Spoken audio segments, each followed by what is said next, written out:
हम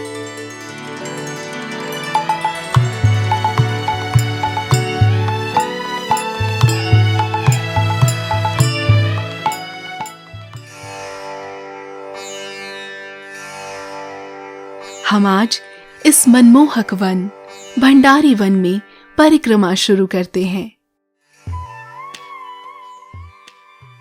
यहीं पर श्री कृष्ण और उनके गोप मित्रों ने गायों को चराते समय दोपहर का भोजन किया करते थे। माँ यशोदा और दूसरे लड़कों की माएं अपने बच्चों के लिए स्वादिष्ट भोजन तैयार किया करती थी।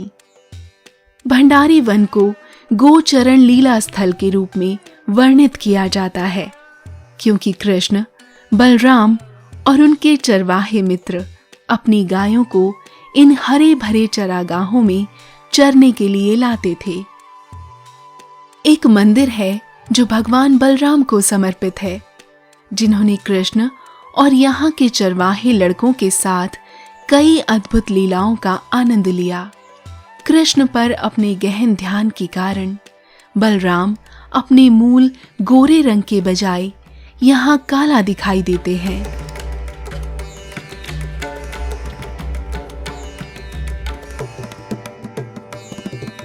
एक बार जब कृष्ण, बलराम और गोपियों ने दोपहर के भोजन का आनंद लिया, तो यमुना के दूसरे किनारे पर जंगल में गहरी रसदार हरी घासों से आकर्षित होकर उनकी गायें भटक गई।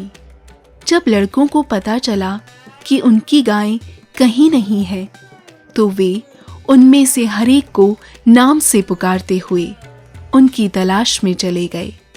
गायों ने प्रतिक्रिया में दुखी होकर बोलना शुरू किया। वे जंगल के घने हिस्से में धधकती आग से घिरकर फंसी हुई थी। कंस के लोगों ने आकर के इस भांडीर वन में आग लगा दी, क्योंकि जब उनको पता लगा कृष्ण यहाँ पर हैं अपनी सखाओं के साथ में, गोपों के साथ में, उन्होंने यहाँ पर अपने लोगों को भेजकर यहाँ पर आग लगवा दी। देखते ही देखते पूरा जंगल भांडीर वन आग से भर गया। ये देख करके सारे गोपागण, ये देख करके नंद महाराज, यशोदा सब घबरा गए। घबराने के बाद में तुरंत वो कृष्ण की शरण में गए और उन्होंने कहा कि कृष्ण कुछ करो, इसका उपाय करो। भगवान कृष्ण ने कहा, तुम्हें चिंता करने की कोई ज़रूरत नहीं है, तुम आंखें बंद कर लो और जमीन के ऊपर लेट जाओ। सभी गोपवासियों ने, ब्रजवासियों ने ऐसा ही किया और वो जमीन पर लेट गए और अपनी आंखें बंद कर ली। भगवान ने देखते ही देखते ये सारी ज्वाला अग्नि, ये जो दावा अग्नि थी, इसको भगवान ने अपने मुख के अंदर में निगल लिया। ये सुंदर घटना, ये लीला भी इसी स्थली पर घटी।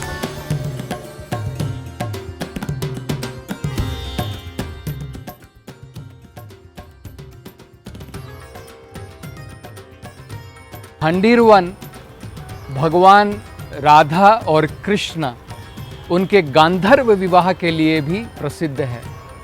यह वही स्थान है जहाँ पर स्वयं ब्रह्मा जी ने राधा और कृष्णा उनका विवाह रचाया और स्वयं पुरोहित के रूप में ब्रह्मा जी ने ये कार्य संपन्न किया। आज भी हम यहाँ पर इस मंदिर में राधा कृष्णा उनका विवाह और किस प्रकार से ब्रह्मा जी इसका आयोजन कर रहे हैं उसके दर्शन कर सकते हैं।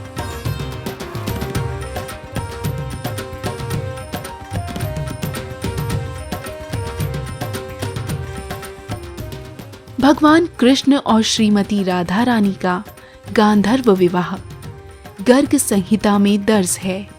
इस समारोह में भगवान ब्रह्मा द्वारा पवित्र वैदिक मंत्रों का उच्चारण किया गया और दिव्य जोड़े ने 7 बार यज्ञ कुंड की परिक्रमा की। उनके कपड़ों के कोनों को एक साथ बांधा जब उन्होंने अपनी शादी में कसम खाई थी और एक दूसरे को मालाएं अर्पित की थी। भगवान ब्रह्मा ने राधा का हाथ कृष्ण की छाती पर रखवाया था और राधा की पीठ पर कृष्ण का हाथ था। जैसे ही विवाह समारोह संपन्न हुआ, देवता आकाश से फूलों की वर्षा करने लगे और पारलौकिक परमानंद में अपने अपनी पत्नियों के साथ नृत्य करने लगे।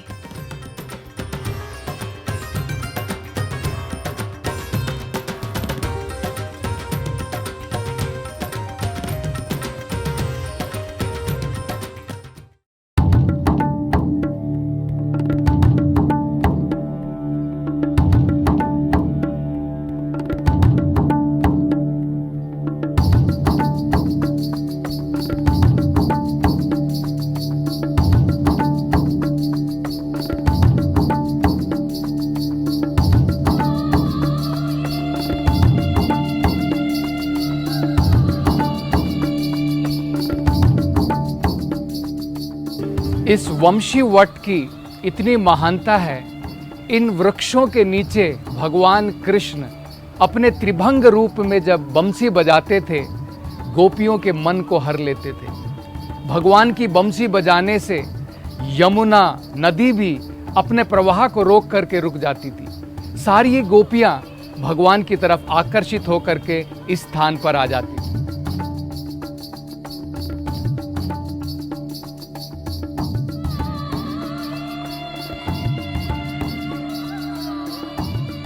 श्रीमान रास रसारंभी वंशी वट तटस्थिताः वेणुर्कर्षण स्वनेर गोपीर गोपीनाथ नमो नमः।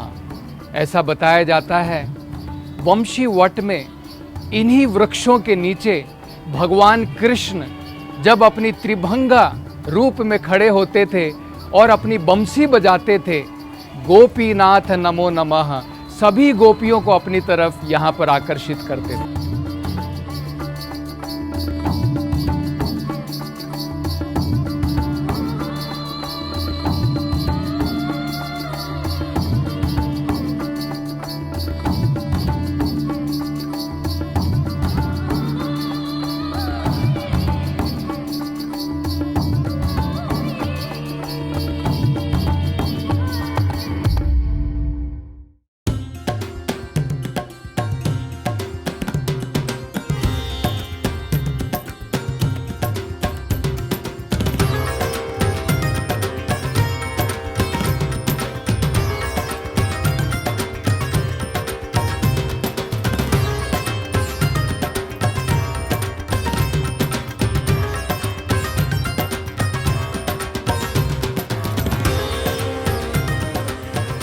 यह मनमोहक सुंदर स्थान बिल्व वन है।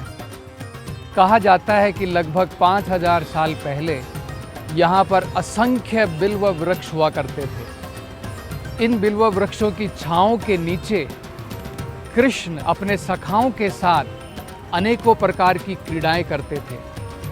गाय को चराने के लिए इसी वन में भी लाते थे। यहाँ पर इस प्रकार से अनेकों भगवान की मोहक लीलाएं घटी हैं। इसी बिल्वा वन में समीप में ही माता लक्ष्मी का मंदिर है। उसके पीछे कथा इस प्रकार से है। श्रील रूप गोस्वामी बताते हैं भगवान के 4 माधुर्य हैं, रूप माधुर्य, प्रेम माधुर्य, वंशी माधुर्य और लीला माधुर्य। भगवान के भक्तगण चाहते हैं कि भगवान के प्रेम माधुर्य में जिस प्रकार से गोपियाँ, जिस प्रकार से श्रीमती राधा रानी भगवान की रास लीलाओं में भाग लेती हैं, वो भी चाहते हैं कि हमें भी ये अवकाश मिले कि वे भी भगवान की लीलाओं में, रास लीला में भाग ले सकें। श्रीमती लक्ष्मी, उनके मन में भी ये इच्छा जागृत हुई कि वे भी भगवान की रास लीला में भाग लेना चाहती हैं। नारद जी के पास में गई, नारद जी से निवेदन किया, मैं भी भगवान की रास लीला में भाग लेना चाहती हूँ। लेकिन नारद जी ने कहा, बिना राधा रानी की कृपा के, बिना गोपियों के कृपा के ये संभव नहीं है। अतएव तुम इस बिल्व वन में जाकर के श्रीमती राधा रानी की कृपा प्राप्त करने के लिए तपस्या करो। आज भी हम इस मंदिर में देख सकते हैं श्रीमती लक्ष्मी राधा रानी की तपस्या में बैठी है और ये बिल्व वन यही पवित्र स्थान है।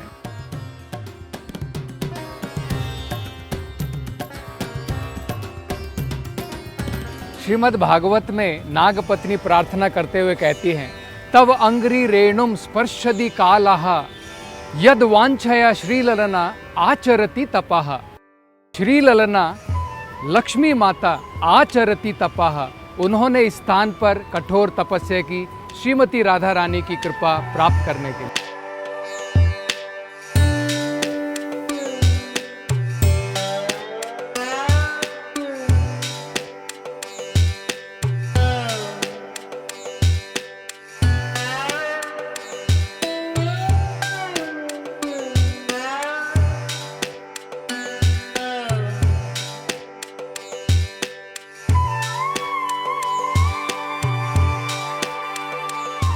गोपेश्वर महादेव की कथा इस प्रकार से बताई जाती है।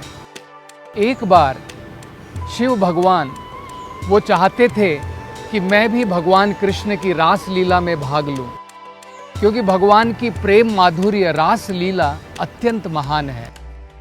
लेकिन उस रूप में, उस शरीर में वो भगवान की इन लीलाओं में भाग नहीं ले सके। पौर्णमासी के कहने पर उन्होंने मान सरोवर में जाकर के स्नान किया। स्नान करने के उपरांत उन्हें गोपी का रूप मिला और उनका नाम पड़ा गोपीश्वर। उसके बाद में वो रास लीला में भाग लेने के लिए गई। गोपीश्वर के रूप में ये गोपी, जब बाकी गोपियों ने देखा कि ये कोई नई गोपी है, ये हमारी टोली की गोपी नहीं है, तुरंत उनको पहचान लिया और दोबारा जो है उन्हें भगवान की रास लीला में भाग लेने का अवसर नहीं मिला। तब पौर्णमासी के कहने पर शिव भगवान इस गोपेश्वर मंदिर में एक संरक्षक के रूप में भगवान की रास लीला और इस व्रज धाम के संरक्षक के रूप में यहाँ पर मौजूद हैं।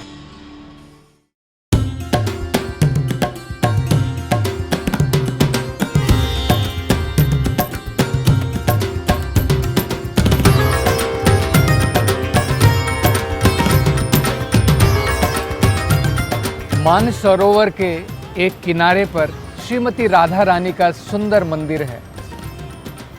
शरत ऋतु में जब राधा रानी ने देखा कि कृष्ण दूसरी गोपियों के साथ में रास रचा रहे हैं रासस्थली पर, श्रीमती राधा रानी नाराज हो गई, अत्यंत दुखी हो गई।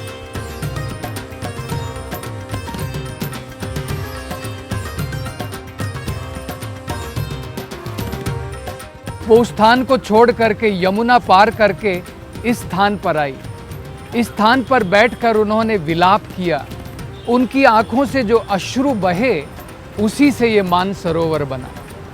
कृष्ण राधा रानी को ढूंढते ढूंढते इस जगह पर आए और उन्होंने अनेकों प्रयास किए कि श्रीमती राधा रानी मान जाएं, लेकिन उन्होंने अपना मान नहीं तोड़ा।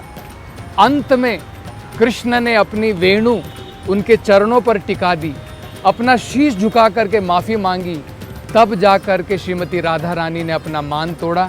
इसलिए सरोवर का नाम मान सरोवर पड़ा।